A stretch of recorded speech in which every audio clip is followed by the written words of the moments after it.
here on Cemetery Whispering channel. Don't forget to subscribe and like, until I promise you won't fall asleep tonight. Slytherins who should have been attending Gryffindor. Albus Dumbledore claimed that he thought that the distribution among the faculties was happening too early, and that some students should have gone elsewhere. Let's discuss the Slytherins who really should have been Gryffindors. Severus Snape. The most striking example, of course, is Severus Snape. You can relate to him in many ways. You can love him, you can hate him. But there is no denying that he was a brave man. And that is the hallmark of a Gryffindor. I don't like Snape as a man or a person. But you can't deny that he was brave from a very young age. To go to a werewolf knowing that you were going to a werewolf was to have nerves of iron. No matter how we feel about the Death Eaters, there's no denying that the job was evil, but dangerous to life and freedom. And Severus was an active participant in the forays and the adult years. Snape didn't just start spying for Dumbledore, he worked as an illegal spy, well aware of all the risks of leading the Dark Lord by the nose. What a funny pun, right? So one can't help but admit that Severus has proven himself braver than many Gryffindors, and is well deserving of this faculty. Regulus Black. Sirius thought his brother was a fool, but Regulus was one of the first to reveal the Dark Lord's little secret.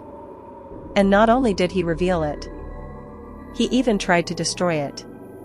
We know about Regulus' death. We know how bravely he acted, and for that alone we can call him a true brave man. But even before that, he proved himself to be a man of amazing courage. It's frightening to think how much strength, stamina, and courage it took Regulus in the end to dare to find out the Dark Lord's secret. After all, he knew, one wrong step and he was dead. Coming to Reaver meetings was such a bold move, knowing that the Lord Legate could unravel you at any moment. If only your nerves gave out. Regulus proved himself a true brave man. And not just for a moment, but ready to show courage over a long period of time. And for that reason, he could have studied at Gryffindor, too. Narcissa Malfoy. Narcissa Malfoy was a woman for whom her family was very important. For her sake, this family, Sissy, did a lot of things. A lot of things she would never have done on her own.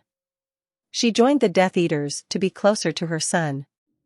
She had also gone to Snape, thus speaking out against Voldemort. The woman did not know that Severus was one of the initiates. So she was not sure that she was not violating the Dark Wizard's will, but she did not care. In the end, despite the personal risk, she saved Harry's life. Saved for her son's sake. Saved, knowing that she could be killed. After all, if someone had checked on her, if Harry had somehow given himself away, things could have gotten very bad. But she did it in spite of her fear. Being able to conquer fear is a braver act than not having fear at all. And for that reason, Sissy Malfoy could have gotten into Gryffindor. What do you think?